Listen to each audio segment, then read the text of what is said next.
Hello friends, this is Anjum from civils daily explainers. आज हम लेकर आए हैं और आज के एक्सप्लेनर का टॉपिक है what is the first ever domestic workers survey in independent India. आज़ाद भारत में पहली बार एक घरेलू श्रमिकों पर सर्वे होने जा रहा है और वो सर्वे इस साल के एंड तक पूरा हो जाएगा। हमें देखना यह है कि आखिर वो सर्वे क्यों हो रहा है, क्यों ज़रूरत है इस देश को ऐसे सर्वे की जिसमें हम घरेलू श्रमिकों यानी डोमेस्टिक वर्कर्स की बात करें और उसका किस तरीके से वो सर्वे किया जाएगा। तो ये एक्सप्लेनर है इंडियन एक्सप्रेस के और द हिंदू के हिसाब से, और उसमें कुछ दिनों पहले ये न्यूज़ थी, कल ही थी। और हम लोग सीडी एक्सप्लेनर्स आपके लिए रोज लेकर आते हैं। आज 25 नवंबर है और आज का टॉपिक है ये। आपको बता दें कि इस समय सिविल स्टडी पर कई तरह के इनिशिएटिव्स चल रहे हैं। आप रोज देख रहे होंगे अगर आप लगातार हमारे इस यूट्यूब चैनल को देखते हैं। जिन्होंने नहीं देखा वो प्लीज इस चैनल को सब्सक्राइब करें और नोटिफिकेशन बेल को ऑन रखना ना भूलें। यूपीएससी प्रीलिम्स के लिए एमसीक्यू स्ट्रेटेजी और एप्लीकेशंस यहाँ पर एक्सप्लेनेशंस यहाँ पर डेली हम लोग लगाते हैं। शाम के समय आपको डेली एमसीक्यूज मिलते हैं 5, उनको कैसे आप सॉल्व करें इसकी एक्सप्लेनेशन और इसकी स्ट्रेटेजी बताई जाती है। एक्सप्लेनेशन के माध्यम से आपको एमसीक्यूज ज़्यादा जल्दी याद हो जाते हैं और सारे एस्पेक्ट्स उसके कवर हो जाते हैं।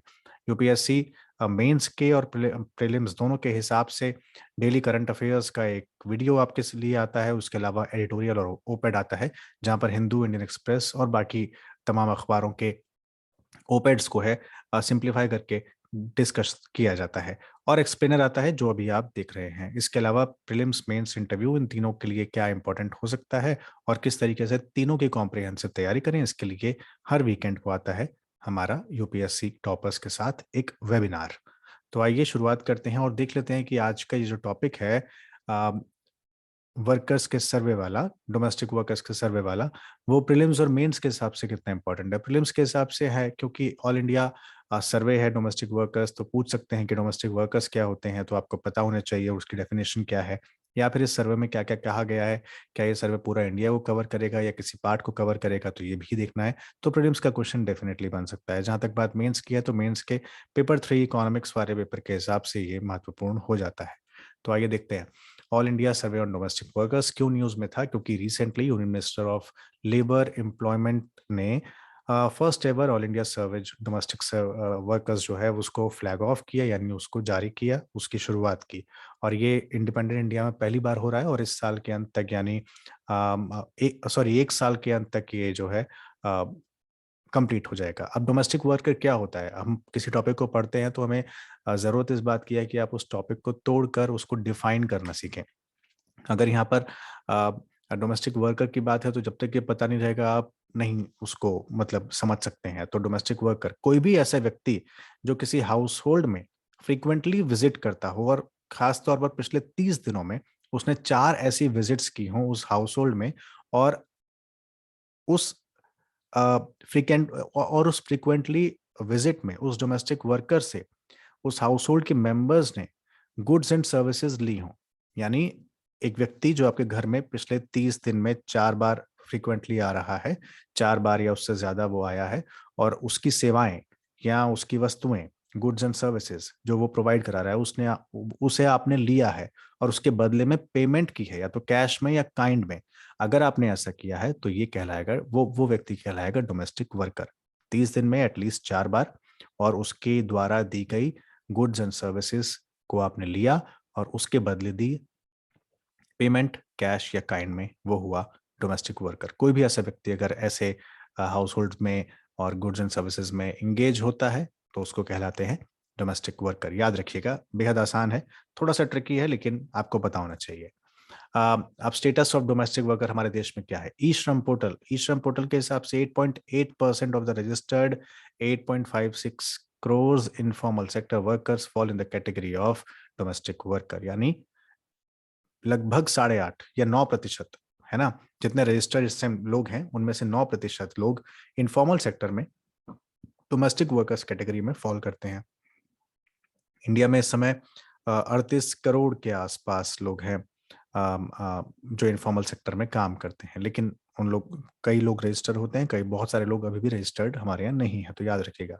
तो ये सर्वे क्यों किया जा रहा है, टू एस्टिमेट द नंबर और proportion of the domestic worker eight national and state level, ताकि आप नेशनल और स्टेट लेवल पर देख सकें कि कितने डोमेस्टिक वर्कर्स हमारे यहाँ काम कर रहे हैं, उसमें कितनी महिलाएं हैं, कितने पुरुष हैं। तमाम चीज़ें देखने के लिए इसको एस्टिमेट किया जा रहा है, ताकि उनके सुधार के लिए जो कदम उठाए जाने चाहिए वो उठाए जा सकें। Survey will also provide the household estimate of live in and live out domestic workers. ऐसे भी डोमेस्टिक वर्कर्स जो घरों में रहते हैं, ये काम करते हैं, आते हैं और चले जाते हैं। उनका average number of domestic workers engage by different type of house hold, यानी एक ही डोमेस्टिक वर्कर कितने घरों में काम करता है, अलग अलग घरों में जाके काम करता है, तो ये भी इसमें प्रोवाइड किया जाएगा। साथ ही percentage distribution of domestic workers ये प्रोवाइड की जाएगी उनके सोशियो इकोनॉमिक कैरेक्टरिस्टिक के साथ, उनकी वेजेस के साथ, वेदर दे आर माइग्रेंट और नॉन माइग्रेंट, क्या वो किसी राज्य से, गांव से पलायन करके आए हैं या फिर नहीं आए हैं, फॉर्मल एम्प्लॉयमेंट में है, नॉ इनफॉर्मल एम्प्लॉयमेंट में है। ये सारी चीजें देखी जाएंगी। अब देखना ये है कि इसका ऑब्जेक्टिव क्या है सर्वे का। तो ऑब्जेक्टिव इसका है कि जैसे कि हमने पीछे देखा, मतलब एक हाउस होल्ड एस्टिमेट तो उसमें लेना ही है।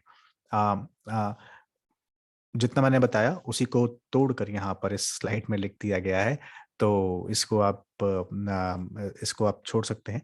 आप याद रखिएगा कि यही यही 3 पॉइंट्स यहाँ पर शॉर्ट में लिख दिए हैं कि एस्टिमेट द नंबर प्रोपोर्शंस और household estimation of live in live out और average number of domestic worker अलग अलग घरों में काम करते हैं। आखिर हमें इसकी जरूरत क्यों है?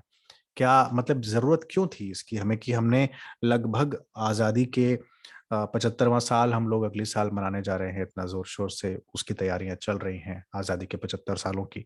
और 75वें साल में हम प्रवेश करने से पहले एक ऐसा सर्वे लेकर आ रहे हैं, ज़रूरत क्या है आखिर इसकी? तो डोमेस्टिक वर्कर जो है, हमारे पूरे इन्फॉर्मल सेक्टर का, टोटल एम्प्लॉयमेंट के इनफॉर्मल सेक्टर का बहुत बड़ा प्रपोर्शन है, बहुत बड़ा पोर्शन है। तो उसके बारे में जानकारी हमें होनी चाहिए। हालाँकि जो डेटा है वो एम्प्लॉयमेंट कंडीशंस बताएगा कि आखिर उनकी कंडीशंस हैं कैसी, उनकी वेजेस कितनी मिल रही हैं। तो उस डेटा को देखते हुए गवर्नमेंट ऑफ इंडिया ने लेबर ब्यूरो को कहा कि आप ऑल इंडिया सर्वे में इस तरीके का एक ऑल इंडिया सर्वे कीजिए डोमेस्टिक वर्कर्स का, और देखिए कि कितने सैलरी उनकी है, कितने लोगों की क्या-क्या मूलभूत सुविधाओं से वंचित हैं या फिर नहीं हैं, और उनकी एम्प्लॉयमेंट कंडीशंस क्या-क्या हैं, और कितना बड़ा ऐसा पोर्शन है जो कि इनफॉर्मल सेक्टर में इतना बड़ा डोमेस्टिक वर्कर्स का काम करता है। तो ये था। अब इसके पैरामीटर्स क्या हैं? आपने कह तो दिया, लेकिन अब कुछ कुछ तो ऐसा होगा ना जिसके हिसाब से आप ये देख सकेंगे कि आखिर हमें ये सर्वे करेंगे तो कैसे करेंगे? तो एक एक 3 या 4 तरह के पैरामीटर्स सामने आए। सबसे पहला आप देखेंगे हाउस होल्ड का आपके साइज़ क्या है? कितना बड़ा हाउस होल्ड है ना? वहाँ जो रह रहे हैं उनका रिलीजन क्या है, और जो वर्कर है डोमेस्टिक वर्कर उसका रिलीजन क्या है? सोशल ग्रुप कैसा है? मंथली कंजम्पशन एक्सपेंडिचर कितना है? नेचर ऑफ ड्वेलिंग यूनिट कितनी है ना? ऐसी डेमोग्राफिक कैरेक्टरिस्टिक देखेंगे। Name, age, relation to head, marital status, general education level, principal activity status, subsidiary activity status, status of DWG यानी डोमेस्टिक वर्कर्स। ये तमाम चीजें देखी जाएंगी और दोनों के रिलेशन को कंपैरिजन किया जाएगा, हाउस होल्ड और डोमेस्टिक वर्कर के।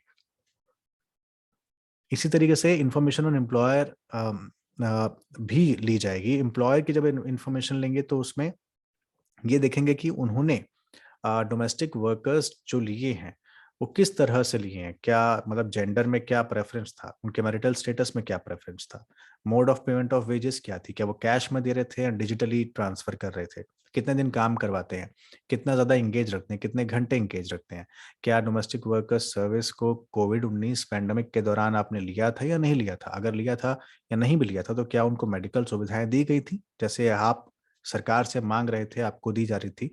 क्या आप भी अपने से निचले तबके को वो ट्रांसफर कर रहे थे जो आपके यहाँ काम करने आता है? तो ये भी इसमें देखा जाएगा। अब स्कोप ऑफ सर्वे मतलब कहाँ का किया जाएगा, सर्वे का स्कोप कहाँ का है? तो आप जानते हैं कवर करेगा 37, मतलब पूरे के पूरे देश को कवर करेगा, और स्टेट और यूटी को कवर करेगा, और डिस्ट्रिक्ट पूरे कवर करेगा 742, विलेजेस पूरे कवर करेगा as per census 2011, urban blocks को कवर करेगा, साथ ही साथ ऑल इंडिया लेवल पे फर्स्ट स्टेज यूनिट जो है 12,766 उनको कवर करेगा, सारे विलेजेस कवर करेगा, और 1,50,000 हाउस होल्ड्स को कवर करेगा अल्टीमेट स्टेज यूनिट्स में जो हैं। ये सारी चीज़ें कवर की जाएँगी। तो ये है एक तरीके का first all India domestic workers सर्वे।